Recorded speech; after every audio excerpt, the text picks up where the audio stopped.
Hi అండి, నమస్తే. Welcome to SB story world. ఈరోజు నేను వినిపించబోయే కథ నువ్విచ్చిన జీవితం. రచన పంతంగి శ్రీనివాసరావు గారు. చదువుతున్నది ధనలక్ష్మి.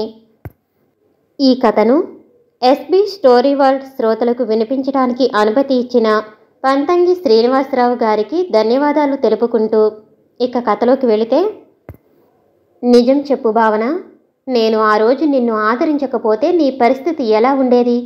ఒక్కసారి కాదు, ఎన్నోసార్లు పదే పదే ఇదే పదం శ్రీహర్ష నోటి నుంచి. ఆమె ఆత్మాభిమానాన్ని కించపరిచేలా తన గొప్పను పదే పదే ప్రదర్శించుకోవటం, ఆమె లోపొరల్లో తెలియని సంఘర్షణ. నిజమే, తను చేసింది గొప్ప పనే. మరీ ఇంతలా మగాళ్ళంతా ఇంతేనా? వారి ఆదర్శం వెనుక ఇంత సంకుచిత మనస్తత్వమా? ఒంటరిగా నున్నప్పుడు ఎంతగా మోగవేదన అనుభవించవలసి వస్తుందో. తను జీవితాంతం కన్యగా ఉండిపోయినా బాగుండేది. పొరలు పొరలుగా గతం. ఓ ప్రైవేట్ వెహికల్లో తిరుపతి వెళ్ళొస్తుంటే ఘోరమైన యాక్సిడెంట్.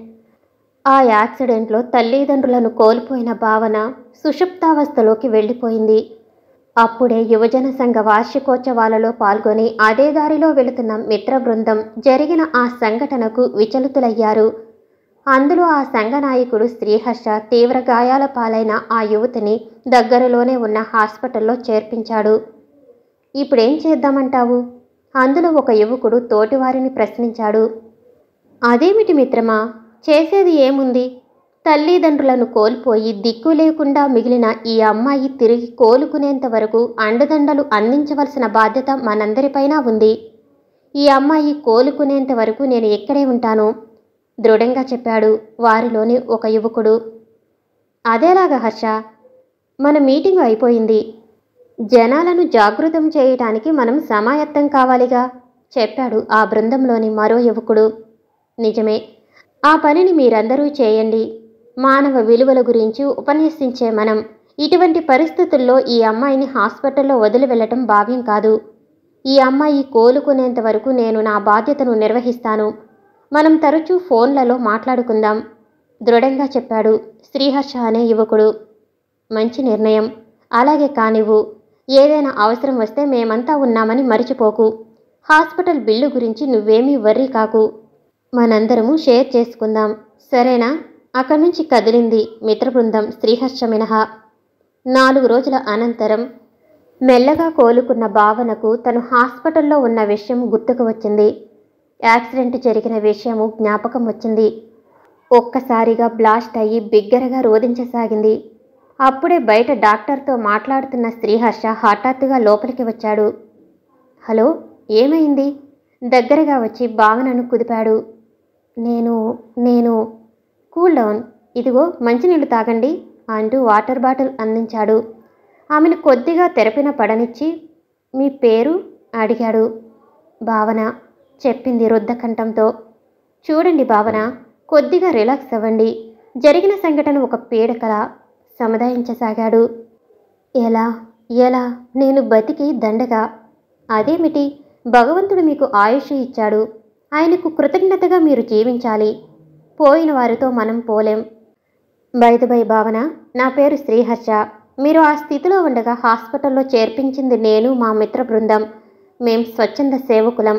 గ్రూప్స్ రాశాను, సెలెక్ట్ అయ్యాను. పోస్టింగ్ కోసం వెయిటింగ్. ఇది క్లుప్తంగా నా గురించి చెప్పాడు. నన్ను ఎందుకు రక్షించారు? నేను కూడా అమ్మా నాన్నలతో. స్టూపిడ్లో మాట్లాడకండి భావన. తల్లిదండ్రులను కోల్పోవటం ఎంత లోటో నాకు తెలుసు. ఎందుకంటే నాకు కూడా తల్లిదండ్రులు లేరు. నేను అన్నయ్య సంరక్షణలో పెరిగాను. మీ కుటుంబ సభ్యులు ఇంకెవరన్నా ఉంటే చెప్పండి. మిమ్మల్ని వారికి అప్పచెప్పి నా బాధ్యతలను తీర్చుకుంటాను. అతను మాట్లాడేటప్పుడు అతని వైపే చూస్తుంది భావన. చిరునవ్వు అతని వదనంలో. కొద్దిసేపు ఆగి శ్రీహర్ష, భావన, మీకు బ్రదర్స్, రిలేటివ్స్ అన్నాడు. మా అమ్మ నాన్నలకు నేను ఒక్కదానినే. వారిది ప్రేమ వివాహం. నాన్నకు వారి తరపు బంధువులు ఏవీ లేవు. అమ్మకు ఒక అన్నయ్య ఉన్నాడు. నాకు మేనమామ. అమ్మ అడపాదడపా మామయ్యకు ఫోన్ చేస్తుండేది. అంతవరకు తెలుసు, చెప్పింది భావన. ఆయన నంబరు మీకేమైనా తెలుసా అని అడిగాడు. మామ నంబర్ నేను ఫీడ్ చేసుకున్నాను. ఏదైనా పండుగలకు విషెస్ చెప్తుండేవాడు. మీకు ఆస్తులు? ఉహుం, మాది దిగువ మధ్య తరగతి కుటుంబం. నాన్న ఓ ప్రైవేటు ఉద్యోగి. ఉండేది కిరాయి ఫ్లాటులో. మంచి జీతంతో నాన్నకు మరో ప్రైవేటు కంపెనీలో జాబ్ వచ్చింది. క్వార్టర్ కూడా వారే ఇస్తామన్నారు. ఆ ఆనందంలో తిరుపతికి వెళ్ళి ఎంతో దీనంగా చెప్తున్న ఆమెకేసి అలాగే చూస్తుండిపోయాడు. అయితే మీ మామయ్య గారితో ఒకసారి మాట్లాడాలి అడిగాడు. ఫోన్ నెంబరు కలిపి ఇచ్చింది భావన. అవతల ఫోన్లో మాట్లాడేటప్పుడు శ్రీహర్ష ముఖ కవళికలను గమనించసాగిందామె. ఆమెను డిస్టర్బ్ చేయటం ఇష్టం లేక కొద్ది దూరం నుంచి ఫోన్లో మాట్లాడసాగాడు శ్రీహర్ష. 5 నిమిషాల తర్వాత తన ఫోన్ తనకు తిరిగి ఇచ్చిన శ్రీహర్షను అడిగింది భావన. ఏమన్నాడు మావయ్య అని. ఏమీ లేదు, వస్తానన్నాడు. మీరు రెస్ట్ తీసుకోండి, మరో 2 రోజుల్లో మిమ్మల్ని డిశ్చార్జ్ చేస్తారట. అతని మొహంలోని ఫీలింగ్స్ గమనించి మరలా అడిగింది ఆమె. ప్లీజ్ శ్రీహర్ష, నేను తట్టుకోగలను. మామయ్య ఏమన్నాడు? మీరు సరియైన జవాబు చెప్పకపోతే మానసికంగా మరింతగా నేను ఇబ్బంది పడవలసి వస్తుంది. అది అభ్యర్థనో హెచ్చరికనో శ్రీహర్షకు అవగతం కాలేదు. ఉన్న చెల్లెలు పోయింది, ఆమెను భరించడం ఇక తన వల్ల కాదన్నాడు. అవునులే, ఏనాడు అమ్మను చూడటానికి రాలేదు. ఇది ఆయన ఆలోచనో అత్తయ్య ఆలోచనో, ఇక దాని గురించి ఆలోచించలేను. మీరు నన్ను బతికించారు, అందుకు వేల కృతజ్ఞతలు. దయచేసి ఇక మీరు మీ ఇంటికి వెళ్ళిపోండి. నా బతుకు ఎలా రాసిపెట్టి ఉందో. ఆమె కళ్ళల్లో ధారావాహికంగా అశ్రువులు. సారీ భావన, ఈ పరిస్థితుల్లో మిమ్మల్ని వదిలి వెళ్ళటం మానవత అనిపించుకోదు. మీరు కోలుకున్నాక మీకొక దారి చూపించటం నా విద్యుత్ ధర్మం. ఇక మీరు ఎక్కువగా ఆలోచించకండి. 2 రోజులు ఓపిక పట్టండి. మీ తలకు బలమైన దెబ్బ తగలటం వలన ఆ ప్రభావం మెదడు మీద పడితే చాలా ప్రమాదం. మీకు ప్రశాంతత చాలా ముఖ్యమని చెప్పాడు డాక్టర్. ఆమె అతనికేసి అలా బేలగా చూస్తుండిపోయింది. ఫార్మాలిటీస్ అన్నీ పూర్తయ్యాక భావనను డిశ్చార్జ్ చేశారు. భావనలో శ్రీహర్ష అంటే అంతులేని కృతజ్ఞత ఏర్పడింది. అసలు అతనెవరు? ఇంత ఖర్చుతో నాకు పునర్జన్మ ఇచ్చాడు. ఆమెలో అతనంటే అలవిమీరిన ఆరాధనాభావం. సరాసరి భావనను ఓ లేడీస్ హాస్టల్ ముందు దింపి ఆ హాస్టల్లో చేర్పించాడు శ్రీహర్ష. కొద్దిసేపటి తర్వాత ఆమెను ఓ షాపింగ్ మాల్కు తీసుకువెళ్ళి ఆమెకు కావలసిన సమస్తం కొనుగోలు చేశాడు. నా గురించి మీకెందుకు ఇంత తాపత్రయం, ఇంత ఖర్చు, మీ రుణం అంటున్న ఆమెను ఆపి, అంత పెద్ద పెద్ద మాటలు వద్దు గాని కొద్ది రోజులు ఆగితే మీకు ఏదైనా దారి దొరుకుతుందేమో చూద్దాం. మీకు ఏ అవసరం వచ్చినా ఈ మిత్రుడిని మర్చిపోవద్దు. బయటికి వచ్చే ముందు చెప్పాడు శ్రీహర్ష.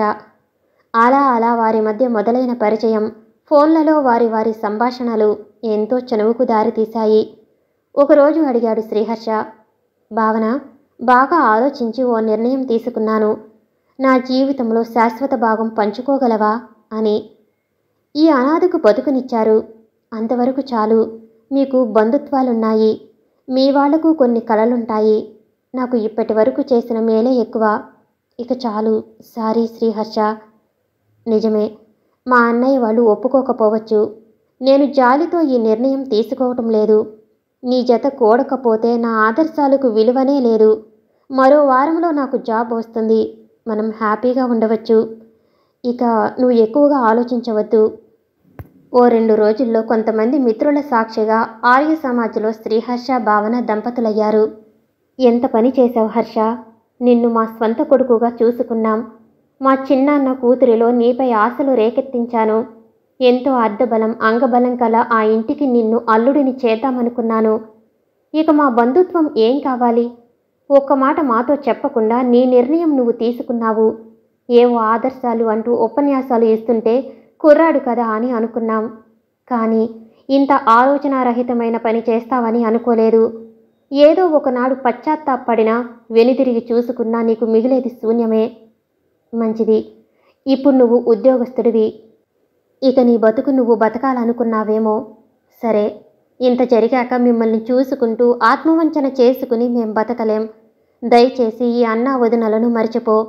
వదిన, ఎంతో ఆప్యాయంగా చూసుకున్న తన వదిన నుంచి ఏదో బాధాకరమైన మాటను ఊహించుకున్న శ్రీహర్షకు అంతకు మించి ఆమె ఆలోచనలు ఉన్నాయని తెలుసుకుని ఒక విధమైన సంఘర్షణకు లోనయ్యాడు శ్రీహర్ష. మౌనంగా తల వంచుకుని ఓ చీత్కారపు చూపును చూసి తన అన్నయ్య లోపలికి వెళ్ళిపోయాడు. భావనకు తనకు అందమైన జీవితాన్ని ఇచ్చిన శ్రీహర్ష మీద ఎంతో అనురాగం, కృతజ్ఞత.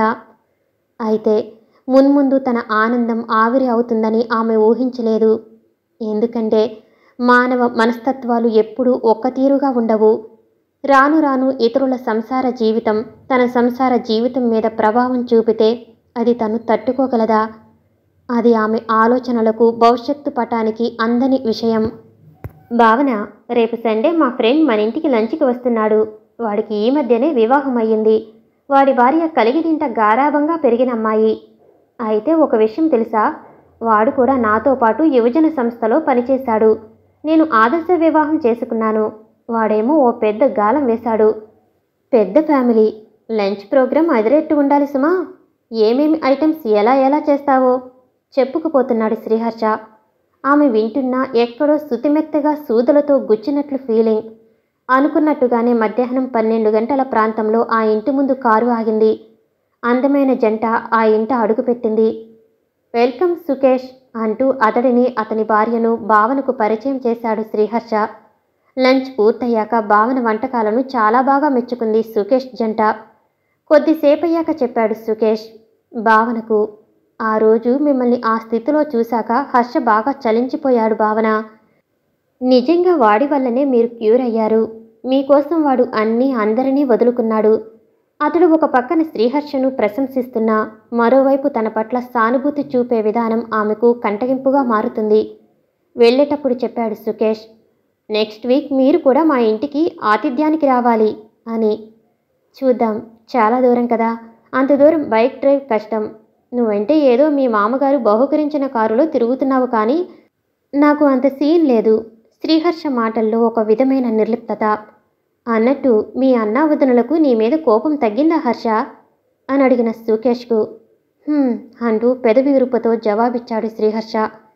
తను పొరపాటు చేసిందా? తన వలన శ్రీహర్ష చాలా కోల్పోయాడు. ముఖ్యంగా తనను పెంచి ఆశ్రయమిచ్చిన అన్నా వదినలను. అంతా తన వల్లనే. ఆమెలో ఒక అపరాధ భావన. ఈ మధ్య శ్రీహర్ష తీరులో ఒక వింత మార్పు. అతని మాటల్లో పదే పదే దెప్పి పొడుపులు. నిండా 100 ఏళ్లు కాలేదు తమ వివాహమయ్యి. ఇంకా కొన్ని దశాబ్దాలు కలిసి గడపాలి. ఇంత అసంతృప్తి, ఏవేవో ఆదర్శాలంటూ వయసు వేడిలో ఆలోచనారహితంగా అతను తీసుకున్న నిర్ణయం ఈరోజు తన ఆత్మగౌరవానికి సవాలుగా నిలవటం సహించలేకపోతుంది భావన. ఒకరోజు నిలదీసింది. నేను నన్ను చేపట్టమని మిమ్మల్ని ఏనాడూ అడగలేదు. మీరే ప్రపోజ్ చేశారు.